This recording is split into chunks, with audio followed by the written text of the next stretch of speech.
Have you ever dreamt of soaring through the sky, feeling total freedom, hearing nothing but the wind? It's a dream fulfilled for those lucky enough to own a glider. But if you're a quadriplegic or a paraplegic, is it an impossible dream? Not necessarily.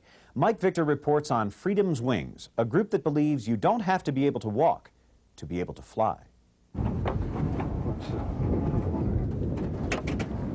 Okay.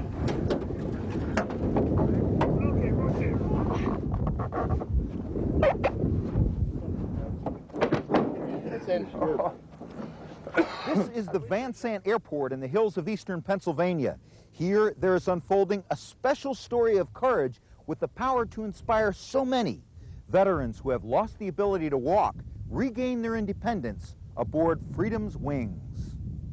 Army veteran Bob Kessler needs a little help getting from the wheelchair to the cockpit.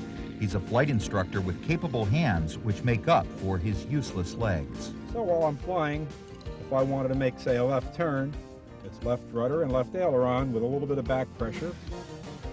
And we complete our turn. When we want to roll out, it's just a reversal of those movements. Now, if you were flying, you would use your feet and not this handle here. This hand would just be sitting in your lap.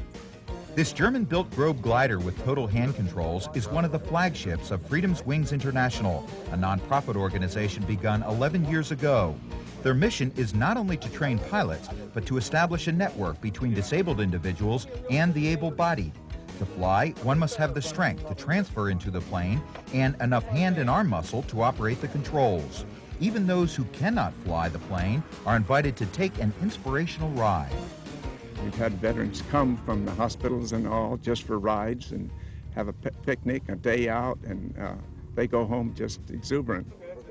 Former World War II Liberator pilot Bill McMakin is the air boss on this field. His job is complicated by a runway which is not quite flat and clients which run the entire gamut of central nervous system disability, muscular dystrophy, cerebral palsy, and paralysis. He says they come here with a lot of courage and leave with even more confidence. It proves to them that they can do it. And many of them get in very skeptical and don't even want to touch the controls. And that's the first thing we do is have them feel the controls so that they feel that the airplane isn't flying itself, that they have an input. And once they realize that they have an input, they know that we do, they know we're trained, so they lose that fear. And then pretty soon, before you know it, they're up there doing turns and enjoying it. The physically challenged are not charged for the glider use, the power tow, or the flight lessons. The high expense of the operation is covered by supporters. On the evening before this day of soaring, 400 backers of Freedom's Wings gathered in nearby Clinton, New Jersey for their annual gala fundraiser. Many were able to see the glider for the first time and meet those whom they have been able to help.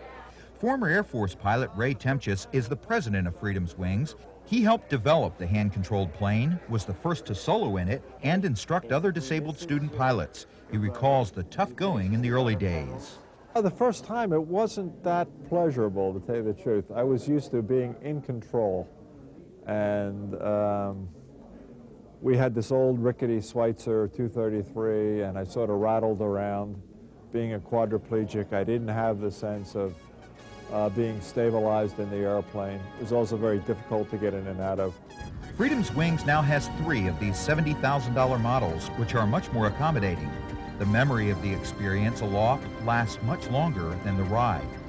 For a lot of people in the chairs, just getting out of bed in the morning is a very difficult thing.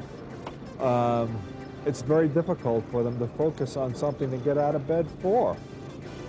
I think Freedom's Wings is a fantastic thing to get out of bed for. Presently, there are about a dozen students. 5 others have been certified, the latest being Chris Lynch. They have the ability to do things that most aircraft can't, and that is that you can sit back and be very, very relaxed in them and fly them so slow that they'll practically fall out of the air. I mean, so slow that you can almost walk faster than them if the winds are right.